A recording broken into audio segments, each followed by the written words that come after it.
American actress Meghan Markle, soon to become a British princess,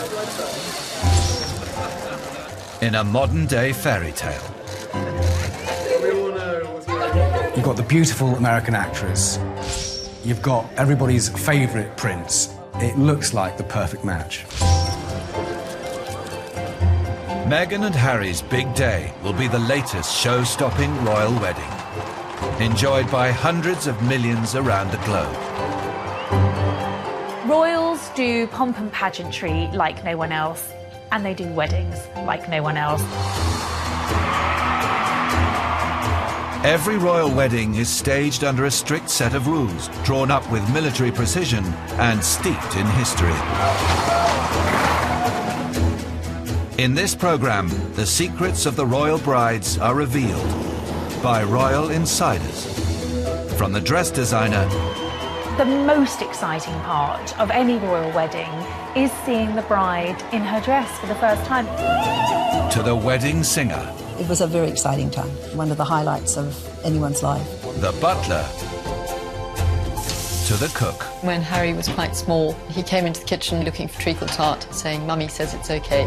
Producing Harry and Meghan's fairy tale wedding will require a small army, and nothing but perfection will suffice. They know the world is going to be watching. Make the slightest slip, everyone is going to know about it.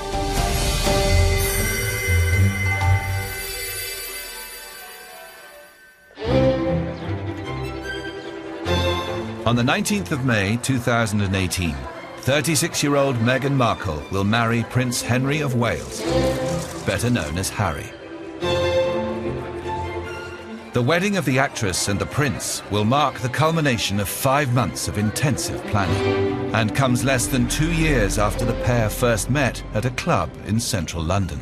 We believe Harry and Meghan were introduced by a mutual best friend. We know that Meghan was moving in pretty aristocratic circles whenever she came over to London, very well connected and in tune with some of Harry's circle as well. The couple, out of respect for the person that match-made them, has never named the matchmaker, but the couple have, of course, said that they did go on this date. It went very well, and I think within a few hours they were planning on going on holiday together. A month later, the pair were on safari in Botswana, and the relationship quickly became serious. I think that for both Harry and Meghan, they were both astonished at how quickly their relationship developed and how deeply they felt for one another almost from the get-go. But this future princess had a very unroyal upbringing. Born in LA in 1981, she was raised mainly by her mother, who took on various jobs to make ends meet. Harry's very different family background meant this relationship would be anything but normal, beginning with the proposal. Most men who want to marry their girlfriend have no more obstacles to get around than asking permission from the girl's father. In the case of royal men, they do have to ask permission of the Queen, of their sovereign, who has been known to say no. In the case of her own sister, she refused her permission to marry the divorcee Peter Townsend way back in the 1950s. Okay, great. Thank you. Like Peter Townsend, Meghan Markle is also divorced, once an insurmountable hurdle to a royal wedding. When the Queen came to the throne, divorcees were not welcomed at court. Divorce was an absolute taboo subject. The storybook romance of the king and the commoner. Edward VIII, of course, abdicated because he insisted upon marrying a divorcee. Times have just changed dramatically in those intervening years. Today, 3 of the Queen's 4 children are divorced, including Prince Charles, who is married to fellow divorcee Camilla Parker Bowles. And the Queen did not object to Prince Harry's choice of bride either. As a matter of fact, I could barely let you finish proposing. I said, "Can I say yes now?" She didn't even let me finish. She said, "Can I say yes, can I say yes now?" And then there was hugs, and I had the ring in my finger, and I was like, can I give you the ring? She goes, "Oh, yes, the ring." The engagement was sealed with a ring believed to be worth £122,500. Well, Meghan's ring is incredibly beautiful. It was a newly designed piece and very romantically designed by Harry, who had apparently sourced the main diamond in the ring on a recent visit to Botswana. But what was so lovely about the ring was that on either side of the main ring were 2 beautiful diamonds from Diana's personal collection so that, you know, she can be remembered in his engagement ring as well. Diana herself reportedly took a less sentimental approach to selecting her engagement ring. They bought a box of rings from Garrard, the crown jeweller, for Diana and Charles to look at. And she said later, but this is very Diana, I just picked the biggest one. Wonderful sapphire and diamond. When were you given that? Just last night? Or? No, Sunday. For Meghan, like all royal brides, secrecy is key when it comes to arranging a royal wedding. The planning is driven from Buckingham Palace by the Lord Chamberlain, a position created 6 centuries ago.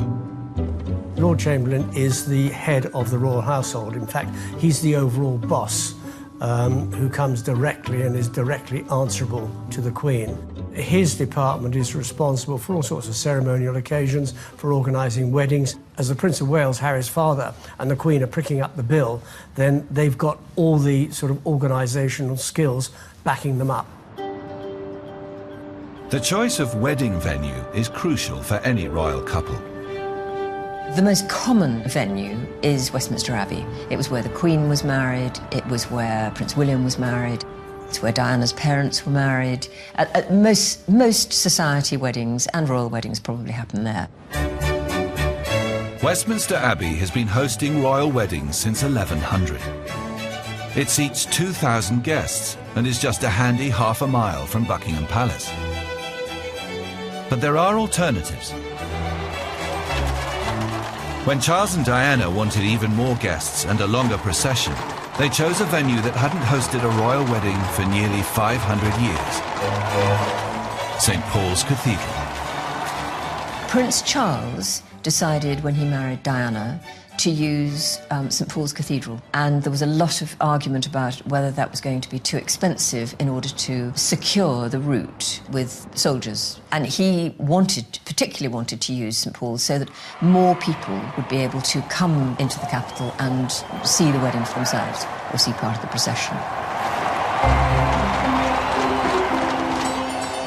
3,500 guests watched Charles and Diana's wedding inside St. Paul's. 600,000 lined the 2-mile route to Buckingham Palace.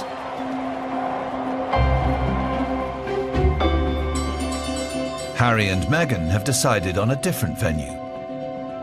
St. George's Chapel in Windsor. It has seen royal christenings, weddings and funerals, including the christening of Harry himself and the burial of the Queen Mother. The Reverend Canon John Ovenden was based at St. George's as the Queen's chaplain. I think Harry and Meghan wanted something a little more intimate. And they wanted, to cram everybody in. And that's rather nice, to be able to do that. And it's a homely place. It's a homely environment. Because, the Queen considers that to be, her home. She loves Windsor. I think from the outset they both wanted a smaller, more intimate family wedding, and St George's does have precedence for that. Harry's uncle, Prince Edward, married Sophie Rhys-Jones at St George's Chapel, and also his other cousin Peter Phillips, who married Autumn Kelly. And if you look at all of those family weddings, they really do feel like family weddings.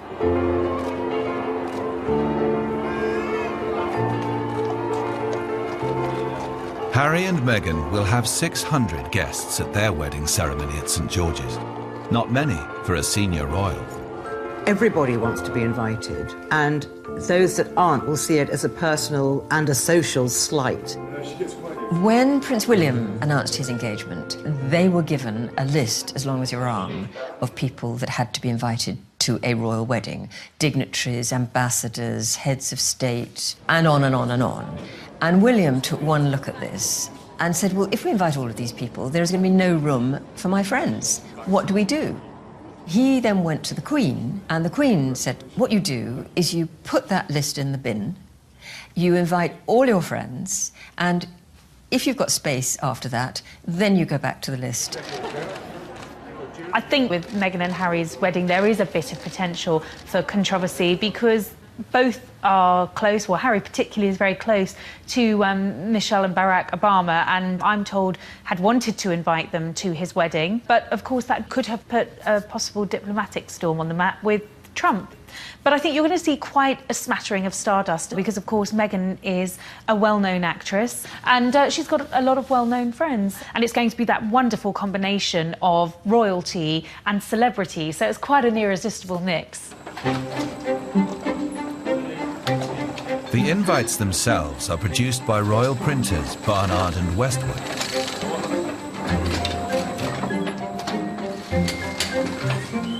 They use an antique die stamping machine with real gold for the Prince of Wales' feathers and the edges.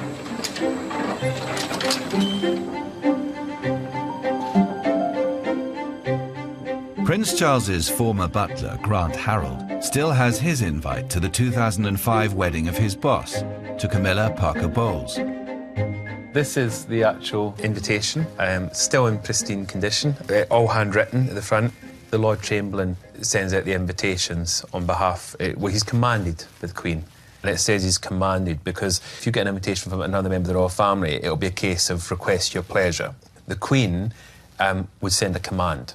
Of course, today, if you don't turn up, they're not going to suddenly have you beheaded or take you off to one of the Tower of London or something. When the wedding day finally dawns, the pressure will be on. Coming up, we reveal a battle against time for the royal wedding team. And a battle against nerves for one royal bride. She hid under the duvet and absolutely refused to come out. She was so frightened.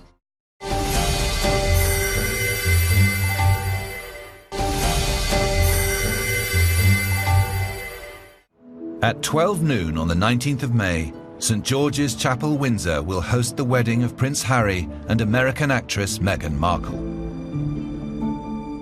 But as with all royal weddings, the day's arrangements will begin many hours earlier.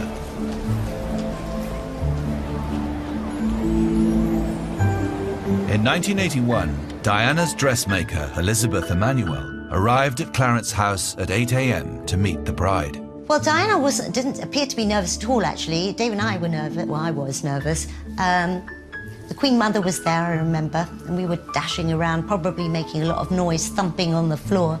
So she gave us a few cross looks every so often. So it was just getting a bride ready for the big day, as we would with any other bride, really. Except we were in Clarence House and the Queen Mother was there, you know. We could hear the crowds outside, so the atmosphere was very different, certainly. Diana may have seemed calm, but when Prince Charles married again 24 years later, his new bride was anything but. Camilla spent the night before her wedding at Clarence House. That morning of her wedding, she hid under the duvet and absolutely refused to come out. She was so frightened. She had to be coaxed out of bed. Her sister was there, her daughter was there, her dresser was there. And it was only when her sister said, right, I'm going to put your clothes on and I'm going to go and do this for you, that she got out of bed.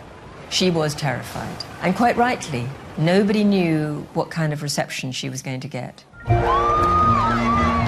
To head off criticism, the two divorcees chose to marry in a civil ceremony at Windsor's Guildhall. 20,000 well-wishers gathered to cheer Camilla's arrival. A crowd of at least 5 times that size is expected for the wedding of Meghan and Harry.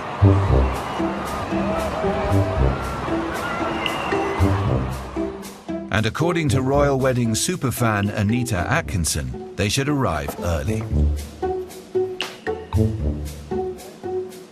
The 2011 wedding of William and Kate, I was on the pavement outside of Westminster Abbey for 4 days, 3 nights, in my Union Jack tent, and it was incredible. And Anita knows the secret of how to get the best view at a royal wedding and keep it. For anyone who wants to go to Harry and Meghan's, you've really got to get there early, and you have to manage your spot. You've got to guard it with your life, because you can guarantee that at the last minute, you'll get someone coming in and saying, oh, can the bairn get... Well, they don't say bairn down in London. But can my little boy just get in there? No, because my space. My space, I've been here for 20 hours. Oh, here, can my granny get in the wheelchair? No, that's my space. You've got to guard it with your life.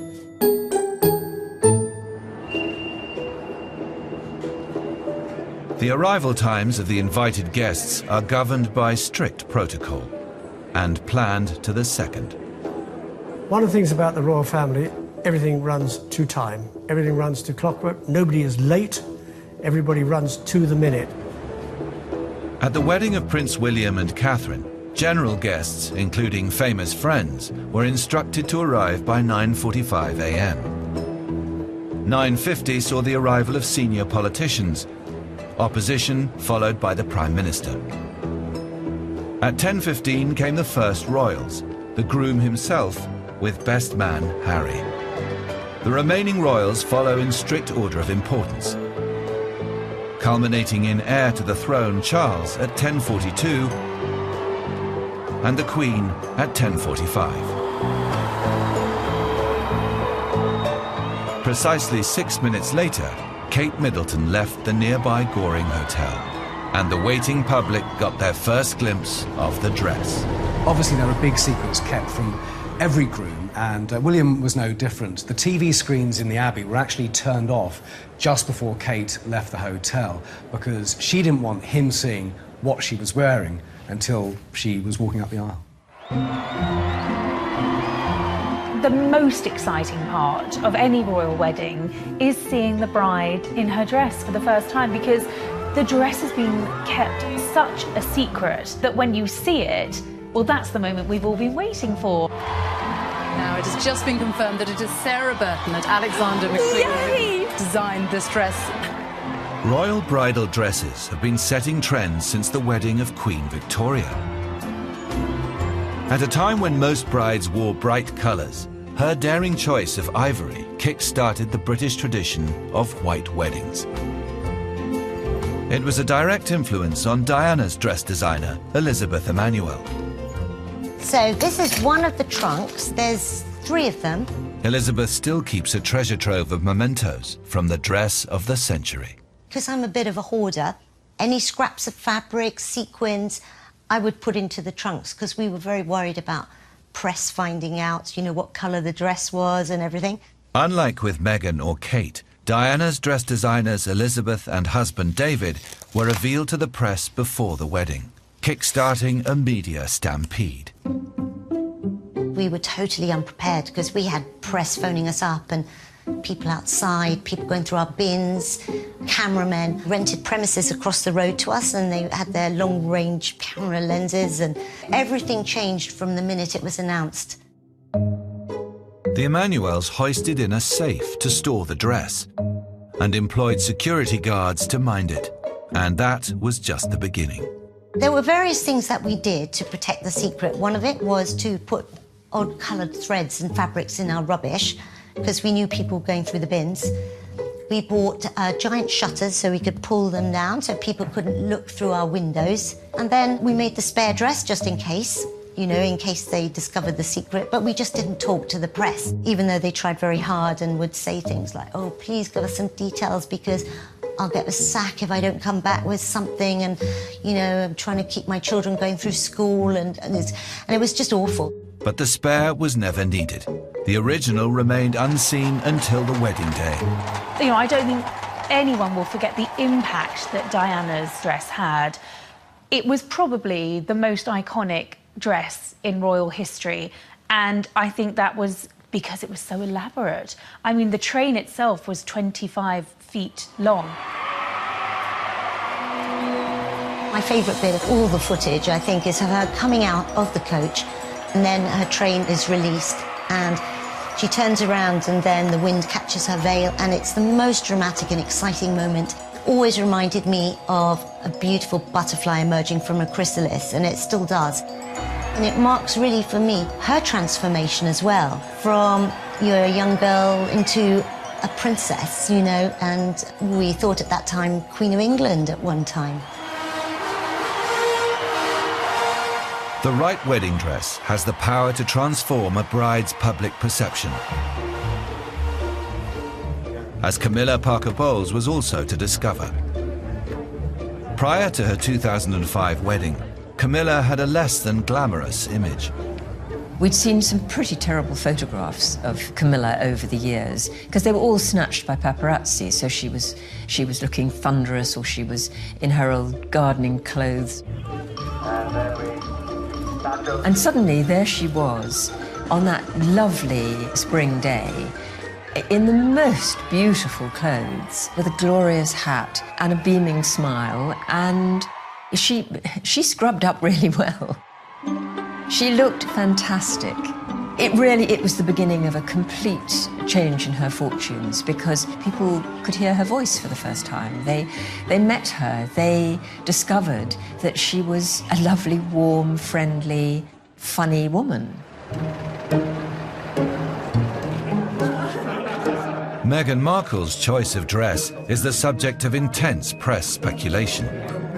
We know that when she does do glamour and formal wear, she does it very, very well. And I think if you look at those official engagement portraits, she spared no expense on that dress, and there are reports that her wedding dress is costing upwards of £400,000. I think expect fairy tale, I think something dramatic, something with impact.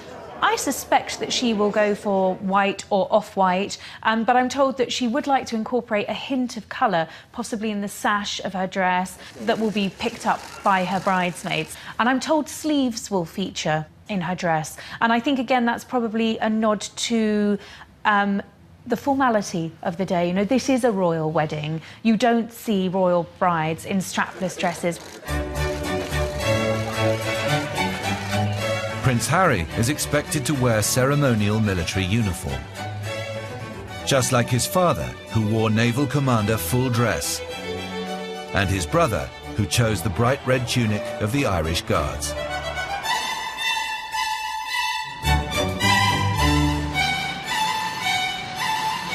Russell Cashket's company holds a royal warrant to produce military coats and uniforms, and had the painstaking job of making Prince William's striking red outfit. The detail is really labour intensive, and it's done by quite a few different people. So this is just a collar, the same as Prince William's, and there's 3 different types of gold on here. This is a diamond cut gold. It reflects like diamond.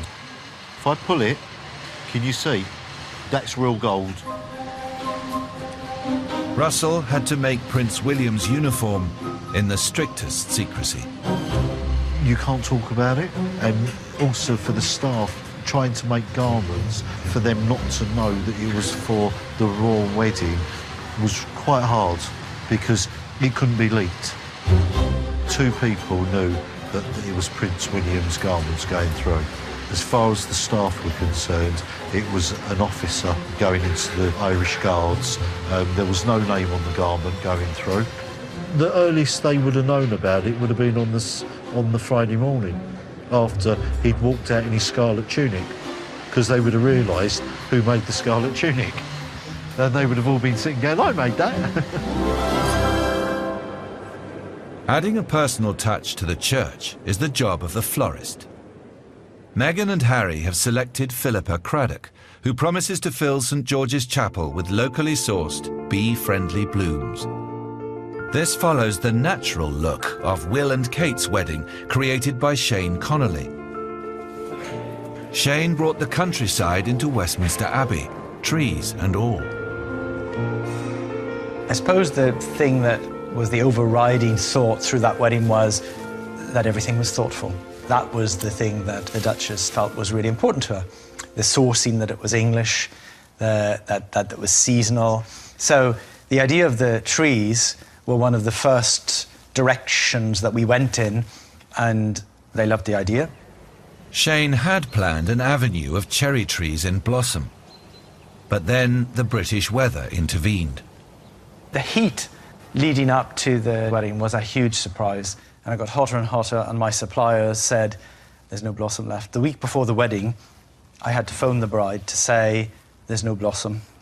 and the only thing we can do is have green trees. You know, I've got brides who have hyperventilated over, you know, the shade of a rose being pinker than they thought. And here was a girl who was completely in tune with nature. The aisle was lined with native hornbeam trees, and at their base, growing flowers dug up from the grounds of Windsor Castle. The main thing that we used were lily of the valley. Sadly, these aren't the beautiful carpets from Windsor Great Park, but it is a beautiful flower. And of course, it's got this extraordinary scent. And in the language of flowers, they say, "You have made my life complete," or "the return of happiness." So they're very auspicious, which really also was quite important. And I think it must be lovely for a bride to walk down the aisle feeling that she was not in a grand abbey, but actually in a part of England, in a rural part of England that was just being brought inside for the day. Coming up, the vows of a modern princess. I'm absolutely convinced that Meghan will not say she will obey Harry. This is Prince Charles's. The butler reveals his secret stash of royal wedding cake. And I have resisted ever going and having a nibble on them. And how to keep the most famous newlyweds in the world safe. Meghan and Harry are going to be in an open carriage, effectively, which makes them very, very vulnerable.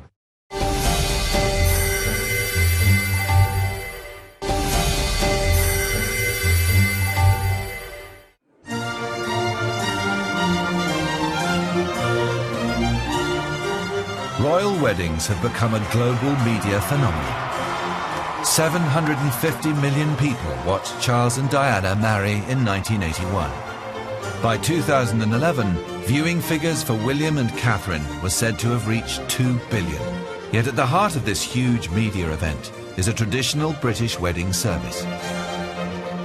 Harry and Meghan will have the same freedom as any other couple to choose entrance music, readings and vows, all agreed with the churchmen in charge. I think the Archbishop of Canterbury is going to marry them, but the Dean of Windsor, the Right Reverend David Connor, will, you know, take a big part, and the canons of St George's will be there, and they will have sat down with the couple and worked through, you know, what it is they want. And I think there'll be one or two surprises. Wilt thou have this woman to thy wedded wife, to live together? Wilt thou obey him and serve him, love, honour and keep him?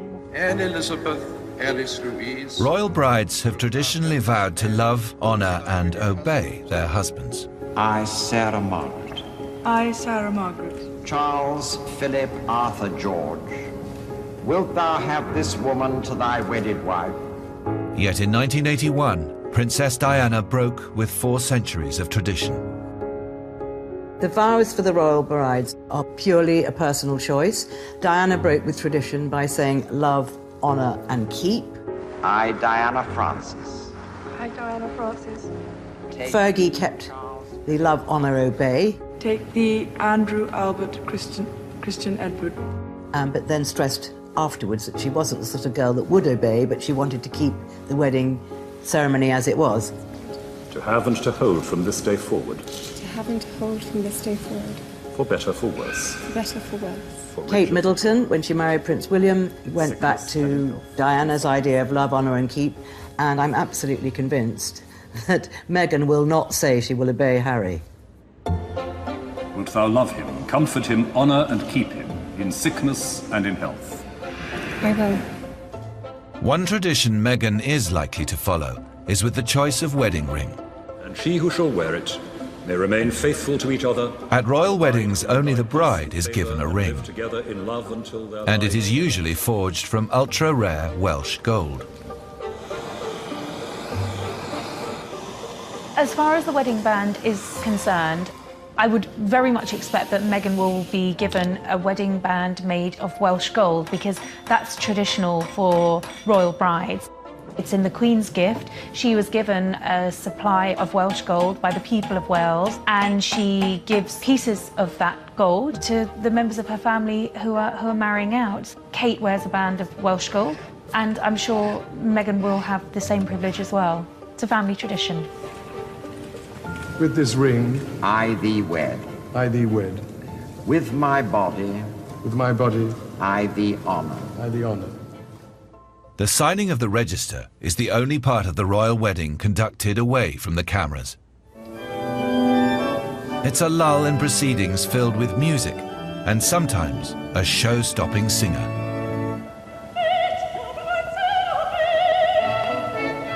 Musical legend Dame Kiri Takanawa received the call-up for Charles and Diana's wedding.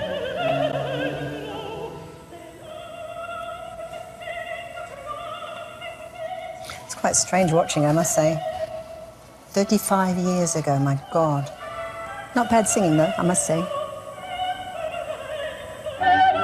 For Dame Kiri, the invitation to perform came out of the blue. I'd set the date aside, you know, to watch it all day. We were going to sit in front of the television and everything.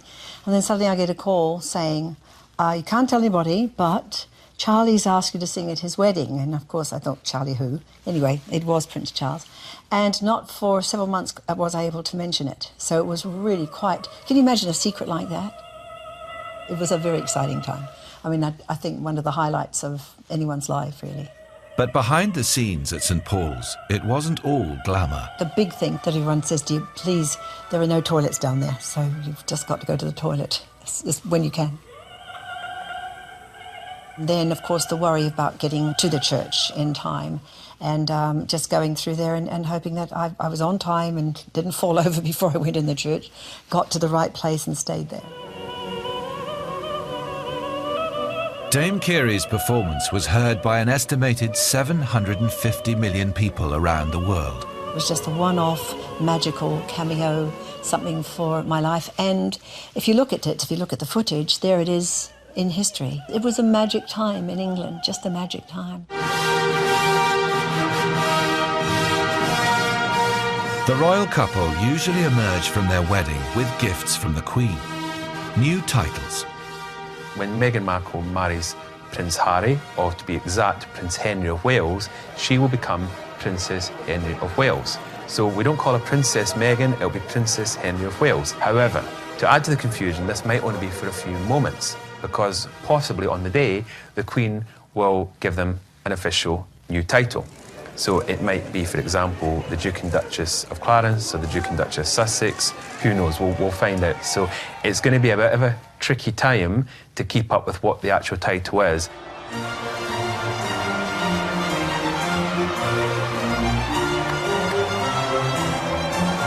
At 1 p.m. on their big day, Harry and Meghan will follow tradition with an open-topped, horse-drawn carriage drive.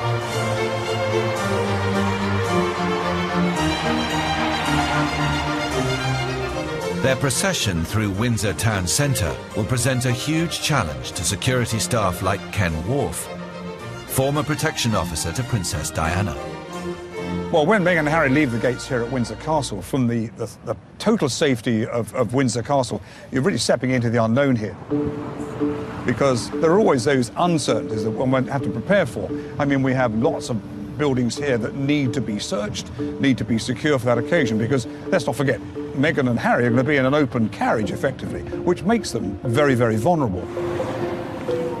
Up to £20 million was spent on security surrounding Prince William's marriage to Kate Middleton. Much went on the thousands of uniformed police lining the route.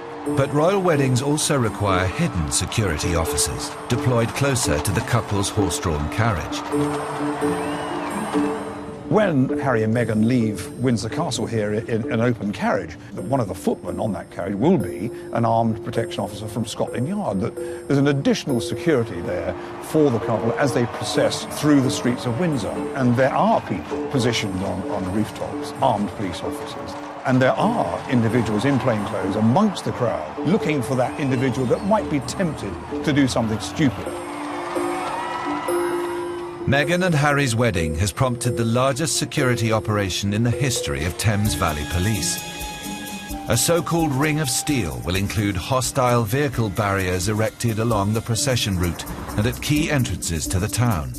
Commercial vehicles will be searched, and there will be bag checks for the crowd. I'm pretty confident, you know, based on my experience of working with Scotland Yard and these major ceremonial occasions, that this will be a happy day where security will be as near as 100% as you're going to get it. But for VIP guests, one royal wedding hazard is inescapable. When you came out of the church, it's nothing but horse poo everywhere. It was just everywhere. And you're sort of these grand ladies trying to step through all of that. It was very, very funny. Right in front, you know, down where the steps were. Oh, covered in horse poo. And the smell.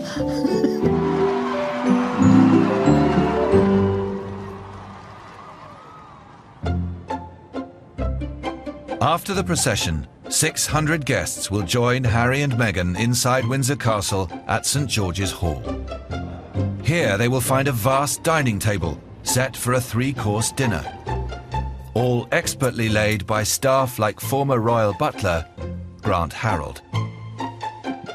So here what I've done is I've put down a main course plate because I'm going to build the cutlery around this plate. This is the biggest plate we'll use. So that goes down first, and again, you use what I call my golden rule inch rule, which is where you put the thumb at the edge of the table from the knuckle to the tip. So that's about 1 inch. And then I'm going to build the cutlery around that. The whole table laying process takes 2 days and is rounded off by napkins given a suitably royal fold. I do the fleur-de-lis, or Prince of Wales feathers. Here's the tricky bit. We're going to flip it over, tuck it in at the back, and bring the sides down.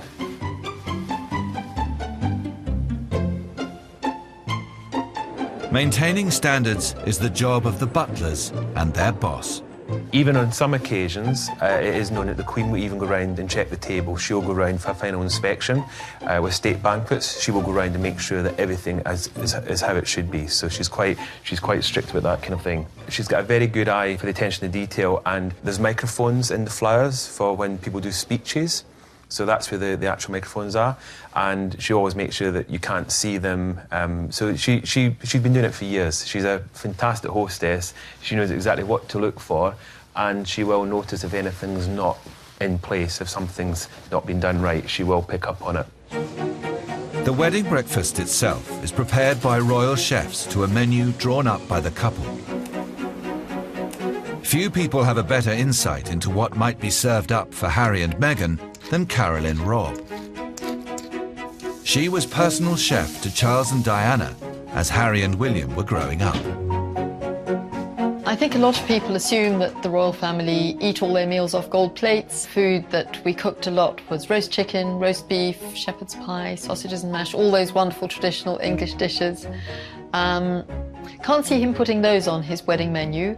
But who knows? I'm sure that together he and Meghan will come up with something truly delicious. The wedding menu of Catherine and William showed a preference for simple, traditionally British cooking. Wedding breakfast for William and Kate's wedding looked absolutely delicious. Fish and seafood starter, lamb for a main course, ice cream, trifle and chocolate parfait for dessert. But what makes it very special is the sourcing of the ingredients. The lamb that came from Scotland, crab from Lyme Regis, Hebridean langoustines. I see there's Berkshire honey ice cream, so that probably came from a beekeeper very close to where Kate lived and grew up. So a very special menu. Harry and Meghan's menu has yet to be revealed, but Carolyn suspects one of Harry's childhood favourites could feature. When Harry was quite small, he really loved treacle tart, and on one occasion he came into the kitchen quite early in the day looking for treacle tart. So I sent him off to check with Princess Diana if that was okay. And he came scampering back quite quickly with a little note that she'd written saying, "Mummy says it's okay." Coming up, we learn which royal makes the most entertaining wedding speeches. The most memorable speaker had the whole room in absolute stitches. And the scandal that erupted when, unbeknownst to his guests, one royal sold his wedding photos to Hello magazine. I think it went down like a lead balloon with many members of the royal family.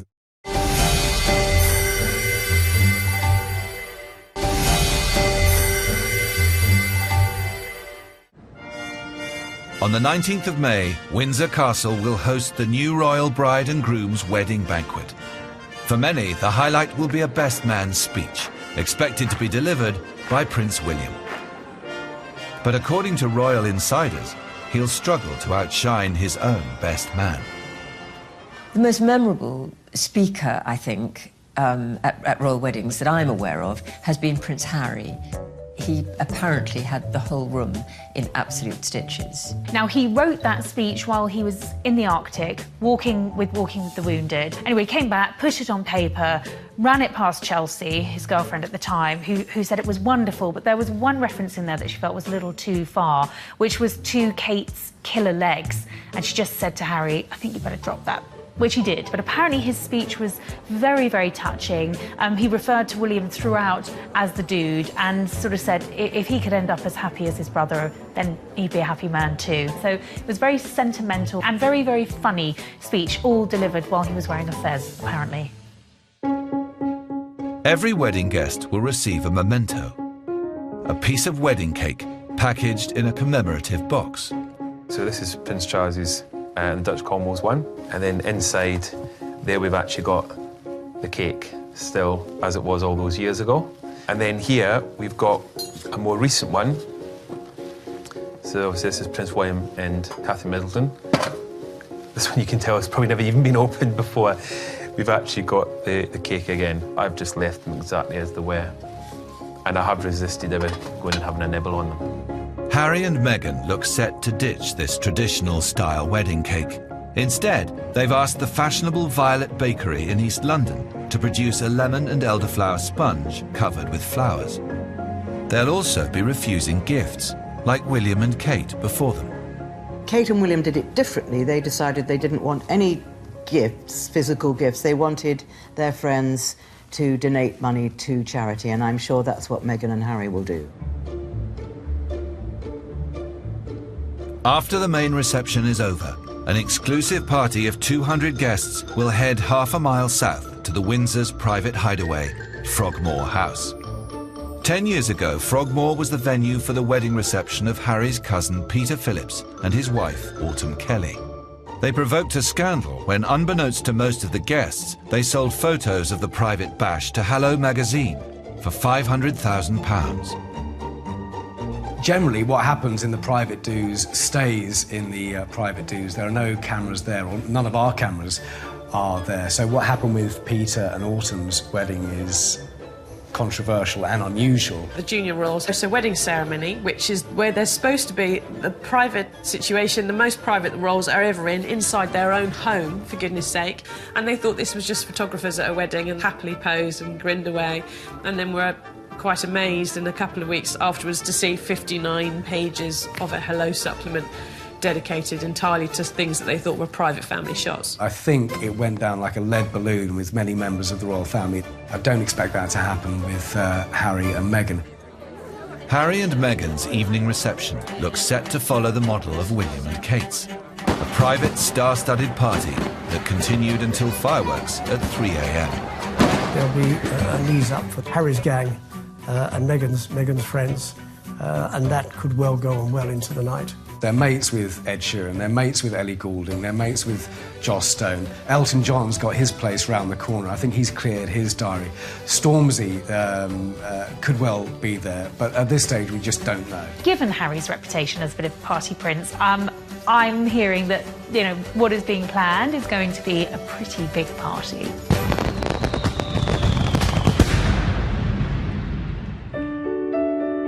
A royal wedding is not just an unforgettable occasion for the nation.